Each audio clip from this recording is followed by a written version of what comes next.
त्याच्यानंतरचा RNA आहे रायबोझोमल RNA. हा present असणार आहे रायबोझोम मध्ये, म्हणून त्याला म्हणणार आपण rRNA शॉर्ट फॉर्म, आणि रायबोझोमल RNA. ओके, स्ट्रक्चर सगळेजण याचं बघू शकतात कसं आहे. त्याच्यानंतरचा आहे tRNA, that is transfer RNA. आता हा काय करणार आहे, मेसेंजर RNA कडनं मेसेज घेऊन तो ट्रान्सफर करण्याचं काम करणार आहे, म्हणून त्याचं नाव आहे ट्रान्सफर rRNA किंवा ट्रान्सफर RNA. ओके, बघा सगळेजण बघू शकतात RNAचं स्ट्रक्चर कसं आहे, एक, आणि हा आहे आपला RNA. आणि ह्या सगळ्या गोष्टींमुळे आता काय होणार आहे, जीन्समुळे येणार आहेत जेनेटिक डिसऑर्डर. थर्ड क्वेश्चन, तुम्हाला जेनेटिक डिसऑर्डर माहिती आहेत का, कोणकोणते आहेत? ओके, तर सगळ्यात पहिले जेनेटिक डिसऑर्डर म्हणजे ह्या जीन्समुळे काहीतरी बिघाड आल्यामुळे होणाऱ्या ह्या डिसऑर्डर म्हणजे होणारे डिसीजेस. तर कोणकोणते आहेत हे, आपल्याकडे असतात 46 क्रोमोझोम्स. ओके, त्याच्यापैकी 23 आपल्याकडे असतात ऑटोझोम्स आणि 2 सेक्स क्रोमोझोम. हे ज्या क्रोमोझोम्स आहेत यांच्यामध्ये काही बिघाड आल्यामुळे, काहीतरी म्युटेशन झाल्यामुळे ज्या डिसीजेस होतात त्यांना आपण म्हणणार आहोत डिसऑर्डर, जेनेटिक डिसऑर्डर. कोणकोणत्या प्रकारचे डिसऑर्डर असतात, कोणी सांगू शकेल? येस, बऱ्याच प्रकारच्या असतात. क्लेफ्ट लिप आहे, त्याच्यानंतर मग सिकल सेल ॲनिमिया आहे, ओके, अल्बिनिझम आहे. हे सगळ्या गोष्टी, हा जे आपल्याला स्ट्रक्चर दिसतं आहे ह्यातले हे जीन्स जे आहेत यांच्यामध्ये काहीतरी डिसऑर्डर होतो, काहीतरी प्रॉब्लेम येतो, आणि त्याच्यामुळे काय होतं, आपल्याला डिसीजेस होणार आहेत. आता ह्यापैकी जर न्यूमरिकल चेंजेस आला, एखादा क्रोमोझोम कमी किंवा जास्त झाला तर होणार आहे डिसीजेस, त्यांना आपण न्यूमरिकल डिसऑर्डर म्हणणार आहोत. नंतर आहे monogenic disorder cause due to mutation. Mutation झाल्यामुळे काय काय आहे ते टेसाकॉस डिसीज आहे. त्याच्यानंतर आहे आपल्याला म्युटेशन्समध्ये सायटिक फायब्रोसिस. त्याच्यानंतर हिमोफिलिया आहे, हा ब्लड डिसऑर्डर असतो. नाईट ब्लाइंडनेस, रातांधळेपणा, व्हिटॅमिन एच्या डिफिशियन्सीमुळे सुद्धा हा होतो. नंतर आपण बघणार आहोत पॉलिजेनिक डिसऑर्डर, म्हणजे अजून जास्त क्लेफ्ट पॅलेट, क्लेफ्ट लिप. बाळाचं जे असतं हे ओठमधनं चिरल्या गेल्यासारखं असतं, याला म्हणणार आपण क्लेफ्ट लिप. ओके, हा आहे पॉलिजेनिक डिसऑर्डर. डायबिटीज हा सुद्धा एक जेनेटिक डिसऑर्डर आहे. ब्लड प्रेशर, हे नॉर्मल डे टू डे लाईफमधले आपले डिसीजेस आहेत, हे सगळे जेनेटिकली प्रेझेंट असतात. आपण म्हणतो जर पॅरेंट्सला हार्ट डिसऑर्डर आहे तर मुलामध्ये सुद्धा हार्ट डिसीज येण्याचं कंडिशन्स जास्त असतात, डायबिटीज होण्याचं प्रमाण जास्त असतं. ब्लड प्रेशर सुद्धा पॅरेंट्सला असेल तर मुलांना होऊ शकतं, कारण ह्या सगळ्या गोष्टी होणार आहेत जीन्समुळे, जेनेटिक्समुळे, हेरिडिटीमुळे. ओबेसिटी, अस्थमा, ओके, बऱ्याच प्रकारचे डिसऑर्डर आहेत जे जेनेटिकली ट्रान्सफॉर्म होऊ शकतात. With the help of RNA the genes present in the form of DNA. आता काय आहे हे जे RNA आहे आणि जीन्स आहे हे कुठे प्रेझेंट असणार आहे, जीन्स जे आहेत त्याच्यामध्ये RNA आणि DNA हे दोन्ही गोष्टींमध्ये हे जीन्स प्रेझेंट असणार आहेत, आणि हे पुढे हे मेसेज कॅरी करणार आहेत, हेरिडिटी कॅरी करणार आहे. Information about protein synthesis. आता प्रोटीन सिंथेसिस कसं होणार आहे आपण बघूया. प्रोटीन सिंथेसिस, प्रोटीन सिंथेसिस म्हणजे काय आहे, प्रोटीन कसं तयार होणार आहे, कशा पद्धतीने मेसेज मिळणार आहे. प्रोटीन सिंथेसिस होण्यासाठी DNA आणि RNA हे दोन महत्त्वाचे घटक आहेत. ह्याच गोष्टींमुळे बॉडीला सिग्नल मिळतो की आता प्रोटीन बनवायला पाहिजे. प्रोटीन का गरजेची असतात, बॉडीला पूर्ण जी ग्रोथ व्हायला पाहिजे, बॉडी कशाप्रमाणे रचली गेली पाहिजे, हाईट वाढायला की नको वाढायला पाहिजे, हाताची रुंदी कशी हवी, बॉडीची रुंदी कशी हवी, चेहऱ्यावर 2 डोळे हवे, 1 नाक हवं, 1 तोंड हवं, 2 कान हवे, या सगळ्या गोष्टी ज्या होणार आहेत या प्रोटीन्समुळे होणार आहेत. कोणतं प्रोटीन आहे, ग्रोथ हॉर्मोन. ग्रोथ हॉर्मोन हे सुद्धा एक प्रोटीन आहे. आपण जेव्हा बाळ जन्माला येतो तेव्हा खूप छोटेसे असतो, आणि काही कालांतराने 20, 22, 25 वर्षांनंतर आपण अतिशय उंचीचे 5 फूट उंच, 4 फूट उंच, 6 फूट उंच इतकी आपली उंची वाढते. का वाढते, कारण की आपल्या बॉडीतले सेल हे मल्टिप्लाय होतात आणि त्याच्यामुळे ग्रोथ होते. आता हे ग्रोथ होण्याचं काम कशावर डिपेंड राहतं, प्रोटीनवरती. म्हणजेच प्रोटीन हे गरजेचे आहेत. प्रोटीन, आता synthesis appropriate protein as per requirement is necessary of the body. बॉडीचं सगळ्या गोष्टींसाठी प्रोटीन गरजेचं आहे. आणि सिंथेसाइज्ड म्हणजे काय, प्रोड्यूस्ड, की प्रोटीन कसं तयार होणार आहे. आता यासाठी काय आहे सगळ्यात महत्त्वाचा म्हणजे सेंट्रल डॉग्मा. सेंट्रल डॉग्मा कशामुळे होतो? DNA आणि RNA यांच्या मिळून एक सेंट्रल डॉग्मा तयार होतो. तो काय करणार आहे? या प्रोटीन सिंथेसिसचा एक मेन घटक असणार आहे.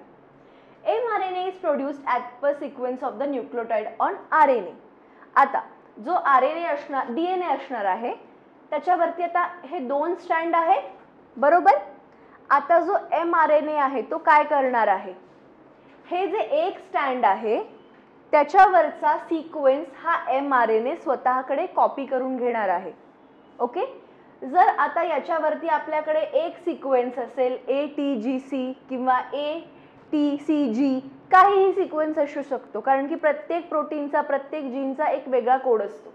हा जो कोड आहे हा mRNA त्याच्यावरती काय करणार आहे? कॉपी करून घेणार आहे. जर इथे A असेल तर तो कॉपी करताना त्याचा कॉम्प्लिमेंटरी कॉपी करणार आहे.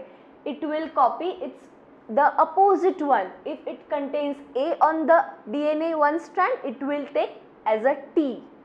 A ला complementary T, G ला complementary C, ATGC, and according to this it will carry a message, and that's called as messenger RNA. And after copying the message, it will leave the DNA, okay, with the message to carry for the synthesis of protein. आता हे काय होणार आहे? हे सिंथेसिससाठी mRNA हा message carry केलेला आहे. Okay. आता पुढे जाऊन तो काय करणार आहे? पुढे जाऊन तो काय करेल? आता ह्या mRNA पासून तो काय करणार आहे? पुढच्या RNA ला हा ट्रान्सफर करणार आहे. कशा पद्धतीने?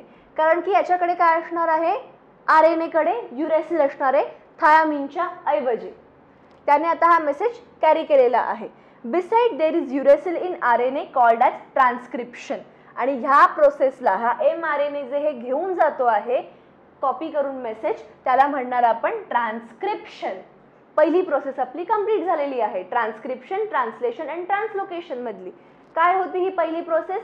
mRNA ने त्याच्यामधला जो घटक आहे तो कॅरी केलेला आहे प्रोटीन सिंथेसिससाठीचा. पुढे आता काय होणार आहे? आता mRNA formed in nucleus come to cytoplasm. Cytoplasm मध्ये आता हा आलेला आहे. It brings the coded information. Message contains the codes for amino acids. Amino acids साठी एक कोड हा कॅरी करणार आहे. The code of each amino acid consists of 3 nucleotides. प्रत्येक याच्यामध्ये 3 न्यूक्लियोटाइड असणार आहेत म्हणून याला म्हणणार आपण ट्रिपलेट कोडॉन. GCA किंवा काहीही असू शकतो. आता हा शोध कोणी लावला? हा शोध आपल्या इंडियन सायंटिस्टने लावला, डॉक्टर खुराना. यासाठी त्यांना नोबेल प्राइज सुद्धा दिले गेले होतं. ट्रिपलेट कोडॉनचा शोध डॉक्टर खुराना आणि त्यांच्यासोबतच्या काही कलिग्सने लावला.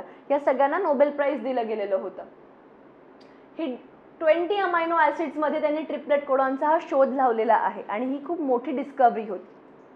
कसे असणार ट्रिपलेट कोडॉन? 3-3च्या ग्रुपमध्ये प्रेझेंट असणार आहेत आणि जेवढे हे mRNA वरती प्रेझेंट असणार आहेत कोडॉन्स ते सगळे 3-3-3-3-3च्या ग्रुपमध्ये प्रेझेंट असणार आहेत. हे आहे नोबेल प्राइज. आता mRNA काय केलेलं आहे? थाउजंड्स ऑफ ट्रिपलेट कोडॉनने बनणार आहे. याच्यामध्ये हे 3-3-3चे thousands of triplet codon present असणार आहेत आणि आता हे अमायनो ॲसिडला सप्लाय करणार आहेत. कोणता? हा जो सिक्वेन्स आहे हे अमायनो ॲसिड बनवण्यासाठी प्रोटीन सिंथेसिससाठी आपल्याला कामात येणार आहे. For this purpose tRNA has anticodon. आता पुढे काय होणार आहे? आता mRNA ने हा मेसेज कॅरी केला. आता हा पुढे हा tRNA कडे देणार आहे. आता tRNA कडे काय असणार आहे? अँटीकोडॉन असणार आहे. काय असणार आहे? अँटीकोडॉन. म्हणजे mRNA कडचा जो सिग्नल आहे, जो मेसेज आहे त्याचा बरोबर उलट्या गोष्टी तो घेणार आहे. It will take the opposite strand which is given on the mRNA.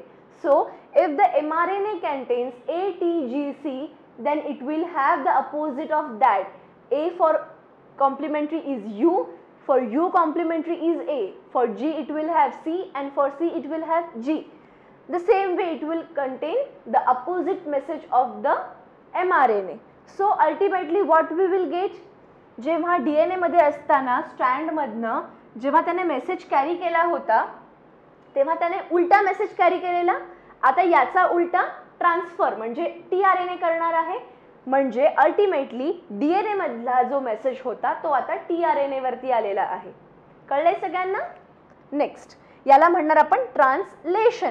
Second process is completed, transcription and translation. आता काय होणार आहे, the amino acid brought by दिस.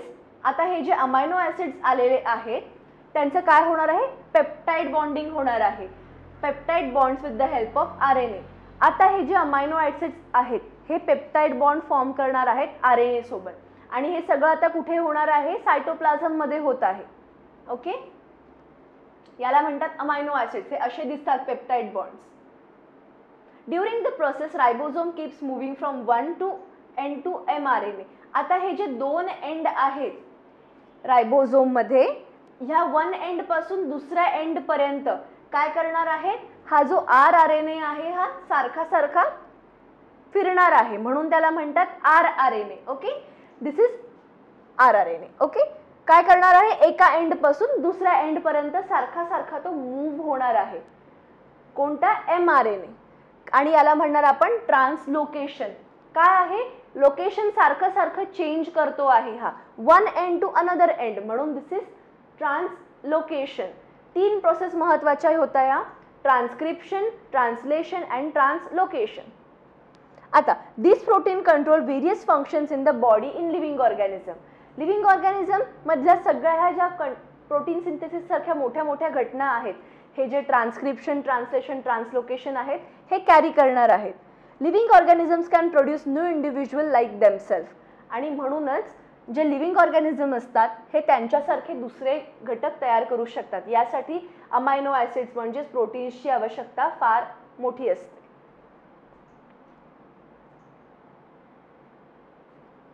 एक पॉइंट झालेला आपला.